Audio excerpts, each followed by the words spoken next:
Hello everyone, అందరికీ నమస్కారం అండి. ఈరోజు నేను వామాకుతో బజ్జీలు వేస్తున్నానండి. ముందుగా వామాకుని నీళ్ళల్లో వేసి శుభ్రంగా కడిగేసుకున్నానండి. దుమ్ము ధూళి ఏమైనా ఉంటే పోతుంది. కడిగేసి పక్కన పెట్టేసుకున్న తర్వాత 2 కప్పులు శనగపిండి తీసుకొని అందులో 1 స్పూన్ జీలకర్ర చేతితో నలిపేసి వేసేసుకున్నాను. అలాగే చిన్న స్పూన్తో పసుపు వేసుకుంటున్నాను. రుచికి సరిపడగా సాల్ట్, 1 స్పూన్ కారం వేసుకొని నీళ్లు వేసుకొని చిక్కగా కలుపుకున్నానండి. పలుచగా కలుపుకోలేదు. నూనె మరిగించుకొని ఈ వామాకుల్ని ఆ శనగపిండి మిశ్రమంలో ముంచేసి అందులో వేసేసాను. ఆకుని అటు ఇటు ఒకసారి అందులో ముంచి తీసేసి మరుగుతున్న వేడి నూనెలో వేసేసుకొని వేయించుకోవాలండి.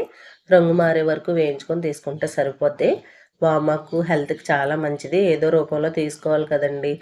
ముఖ్యంగా జీర్ణక్రియను మెరుగుపరచడంలో వామాకు బాగా సహాయపడుతుంది. అలాగే మనకి జలుబు చేసిన, గొంతు నొప్పి వచ్చిన ఈ వామాకుని కషాయం చేసుకొని తాగితే ఇంకా మంచిదండి. నీటిలో మరగబెట్టుకొని, లేకపోతే కొంచెం మంది చట్నీల్లో కూడా ఉపయోగిస్తారు. చట్నీ చేసుకున్నప్పుడు 2 ఆకులు అందులో కలిపేసి రుబ్బేస్తారు. తాలింపు వేసేసుకుంటే బాగుంటుందండి.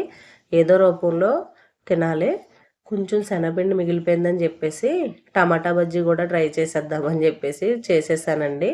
2 టమాటాలు కట్ చేసేసి అందులో వేసేసుకొని టమాటీ బజ్జీలాగా వేసేసుకున్నాను. ఒకే పిండితో ఇన్ని రకాలుగా చేయొచ్చని ఇప్పుడే అర్థమైందండి. కలిపినప్పుడే తక్కువ కలుపుకొని ఉంటే సరిపోను. ఎక్కువగా 2 కప్పులు వేసేసానేమో, వామాకు వేసేగా ఇంకా పిండి ఉండిపోయిందని చెప్పేసి టమాటాల్లో బజ్జీలు కూడా వేసేసుకున్నాను. అది కూడా సేమ్ ప్రాసెస్ అండి. ముక్కల కింద కట్ చేసేసుకొని అందులో డిప్ చేసేసి ఆయిల్లో వేసేసాను. వేగిన తర్వాత పక్కకు తీసేసుకున్నాను. టమాటా బజ్జీ వేసిన తర్వాత కూడా కొంచెం ఉండిపోయిందండి. సర్లే అని ఒక ఉల్లిపాయ కోసి పకోడీలో వేసేసాను.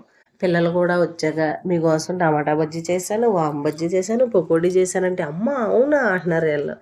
సరేలే అని చెప్పేసి ముగ్గురికి, ఆయనకి పిల్లలకి కలిపి ప్లేట్లు వేసి ఇచ్చేస్తే చక్కగా తినేసారండి. శనగపిండిలో పచ్చిమిరకాయలు వేద్దాం అనుకున్నాను, కానీ తినలేరేమో పిల్లలని వేయలేదు. కొంచెం ఒక రెమ్మ కరివేపాకు వేసాను.